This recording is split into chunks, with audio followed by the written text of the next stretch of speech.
one has not a legal but a moral responsibility to obey just laws. Conversely, one has a moral responsibility to disobey unjust laws. Truth and strength must dwell in the heart, and our children definitely know the meaning of having heart. I'm Chris Duncan. I'm the father of Maggie Duncan, and I am here because I'm proud of all of these students for what they've done.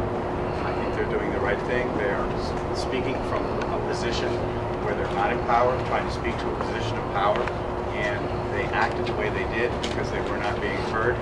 My name is Leah Duncan, and my daughter is Maggie, and she's a student at UHS.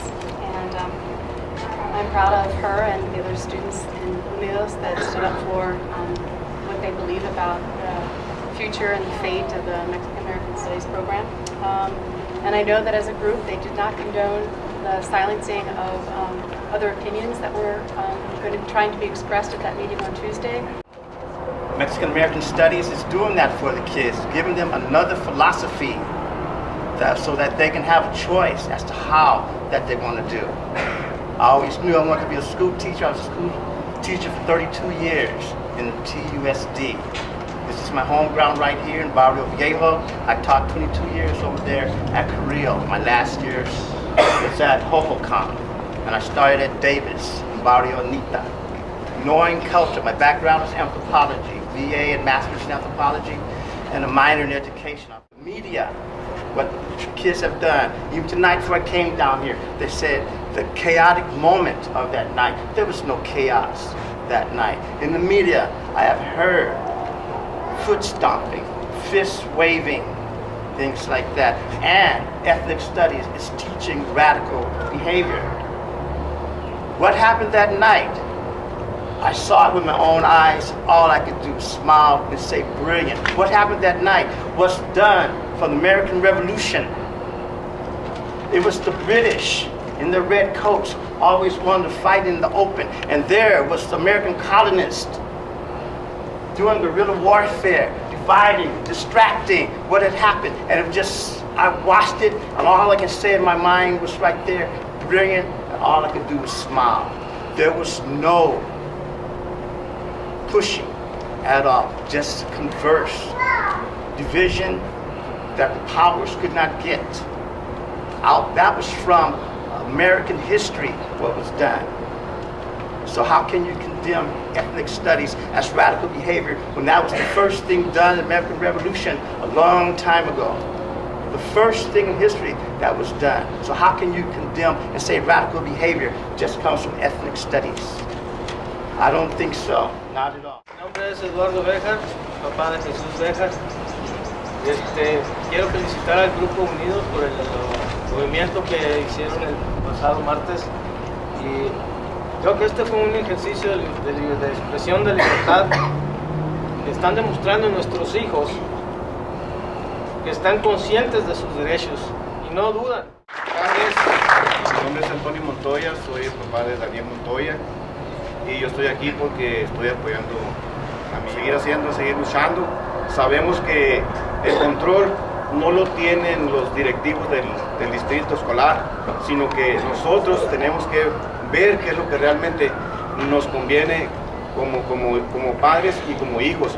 Yo he visto que mi hijo, por ejemplo Daniel, y los otros también que estudiaron en la Catalina High School, que pertenece al mismo distrito, yo veo que este tipo de materias les es muy favorable para su formación, y nosotros no tenemos por qué perder nuestras raíces independientemente de donde vengamos, ¿verdad? Tenemos que conservarlas y enseñarles a nuestros hijos quiénes somos y hacia dónde vamos para que podamos tener en un futuro un país mejor, y por eso estamos luchando.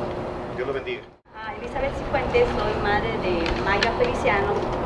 Primeramente quiero decirles que ella, yo me siento muy orgullosa de ella por lo que ella está haciendo. Ella es una estudiante de Rincon High School y realmente yo me siento muy orgullosa de lo que ella hace. Yo siempre he tratado de inculcarle a mis hijas, porque tengo 3 niñas, a no sentirse avergonzadas de sus orígenes, de sus raíces, Ellas siempre deben de sentirse muy orgullosas de eso, porque eso es lo que a ellas las va a hacer mejores personas, porque si ellas se llegan a sentir avergonzadas, entonces todo el tiempo ellas no van a saber cómo pelear por los derechos que ellas tienen. Y yo pienso que el que nosotros apretamos nuestros orígenes, nuestras raíces, eso no es una cuestión que sea algo malo, sino al contrario, es algo muy bueno para ellos. El que ellos peleen por los derechos que ellos tienen, pienso que a ellos los va a hacer sobresalir más en la vida, y yo por eso estoy en acuerdo y yo la apoyo a ella y al grupo de Unidos, porque yo he notado que ella se ha hecho una mejor persona a partir de que ella empezó a estar en ese grupo. Ella ha mejorado como persona, he sido más consciente de muchas cosas que antes ella, a más temprana edad, ella no era. Ahora ella es una muchacha más, para mí es mucho más educada, sabe respetar más a las personas. Yo siempre le he dicho a ella que ella tiene que ayudar a las otras personas. Students were exercising their rights, and they were being civilly disobedient because they were not being heard. And as students whose voices have not been listened to, they took those steps, and whether or not TPD decides to do what they do, the students did this with the knowledge that there may be consequences, but what their actions meant to, what they were trying to say was that they needed to be listened to because this program is so important to them and to the community, and the consequences will be what they will be.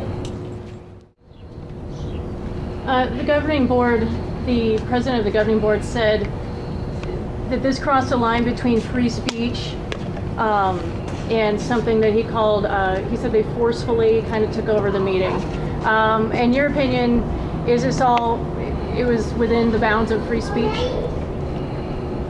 Yeah, I mean, I think so. I mean, they didn't go there to destroy anything. They didn't go there to wreak havoc. They went there to be heard. And when they found out that they weren't going to be given a chance to be heard, they didn't physically remove anyone from their seats. They just decided, you know, the only way to be heard, because the only people that are being heard are the board. Well, let's be the board, and let us be heard for once. And no one got hurt. If anyone got hurt, I mean, evidence shows that they got hurt, a little bit tossed around, you know.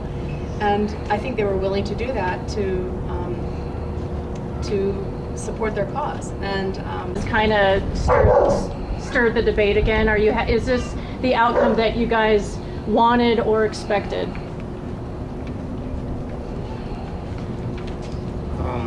As far as we say that if we wanted that, I can tell you right now, I didn't know anything about it.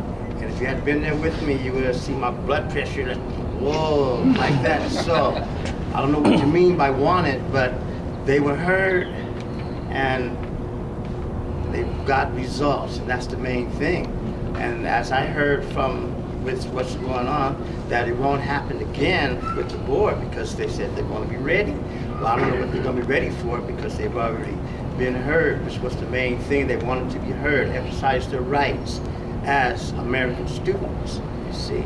As far as us wanting, satisfies what happened, I didn't know what was going to happen. But they exercised their right to stand up and be heard, even though the board was ignoring them. The board had been invited to go to classes and then accused of changing the curriculum because they come in to do a dog and pony show. That is not fair to already be condemned.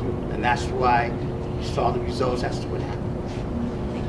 And I say that this wasn't us, it was about the students exercising their rights, and it wasn't about what we expected. It's students are trying to be heard, and they have found an avenue to make themselves heard.